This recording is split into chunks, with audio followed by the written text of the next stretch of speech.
Today there is a lot of news from the Bakhmut direction. The most interesting updates come from the area of Chasiv Yar. Here, after months of intense clashes, the repeated series of Russian frontal assaults finally brought results, leading to the takeover of the Canal district. Such a significant gain came at a high cost in armored vehicles for the Russian forces, leading to improvised borderline suicidal methods of assault by motorcycles.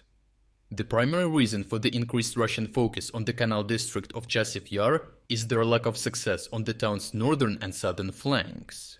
These assaults yielded minimal results and often necessitated the withdrawal of specific units for replenishment.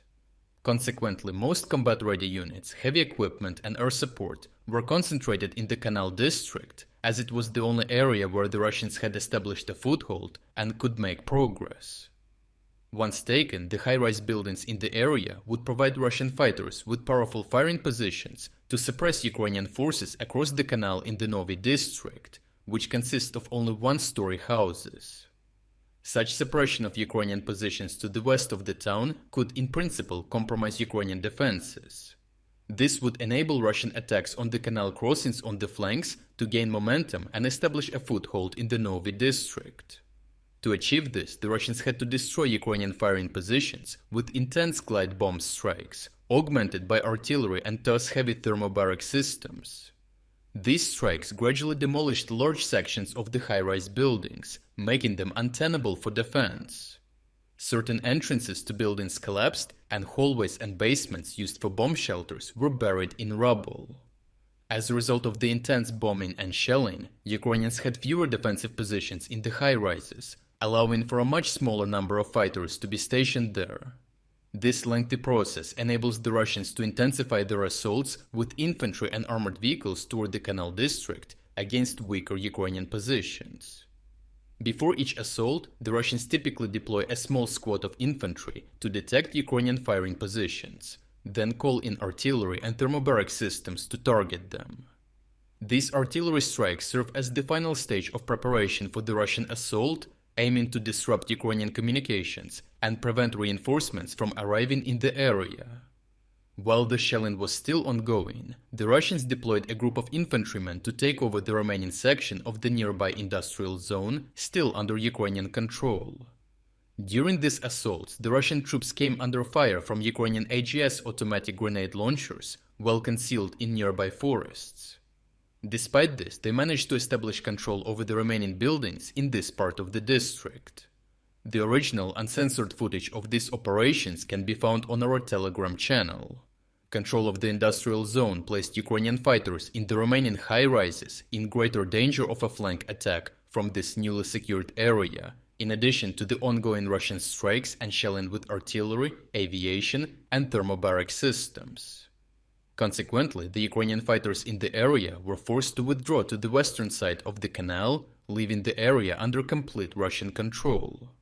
The Russian command must overcome the canal and advance on its western bank. To achieve this, Russian forces will need to clear the remaining Ukrainian positions on the eastern bank, particularly in the forest near Kalinivka. Only by consolidating their control along the canal can the Russians begin planning their advance into the western part of the town.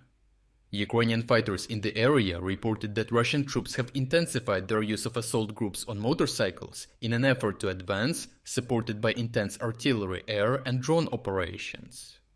This shift in tactics is driven by two main factors. Firstly, the Russians are suffering heavy losses among the armored vehicles intended for infantry transport, so they are improvising with motorcycles as a temporary solution until they can replenish their losses. Secondly, Russian infantry squad commanders are seeking a faster and more flexible means of transportation for their troops. Until now, these soldiers have been moving on foot, which makes them highly vulnerable to Ukrainian drone and cluster munition strikes.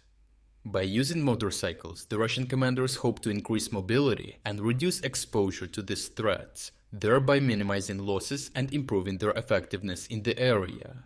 In many combat videos published by Ukrainian fighters, it is evident that the use of motorcycles does not offer significant advantages for the Russians when facing experienced drone operators. In one such video from the area, an inexperienced Russian soldier is seen abandoning his motorcycle as soon as he spots a drone overhead. In his panic, he drops his rifle and flees, while the motorcycle is subsequently destroyed by drone-dropped grenades. All uncensored videos of Russian motorcycle assaults can be found on our Telegram as well. Overall, the Russians have exhausted their forces after months-long assaults on the Canal district, forcing them to improvise, using motorcycles for troop transport instead of armored vehicles. This lack of readiness for further operations gives Ukrainians the time and space to organize their defenses and prepare for the second phase of the battle for Chasiv Yar.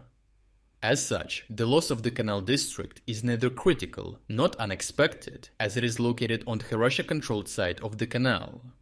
The main idea behind holding it was to utilize the high rises to inflict as much losses as possible and leave Russians not intact but completely demolished positions.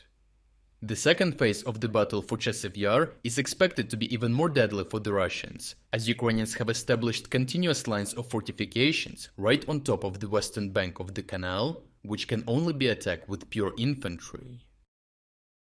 If you're against the invasion of Ukraine and you want to support the work that I am doing, consider making a purchase in the online store UA Supporter. Here you can find a lot of products with Ukrainian symbols to not only show your support for this channel, but also for Ukraine. The link to the online store is in the description. Thank you for watching this report, and I will see you in the next one.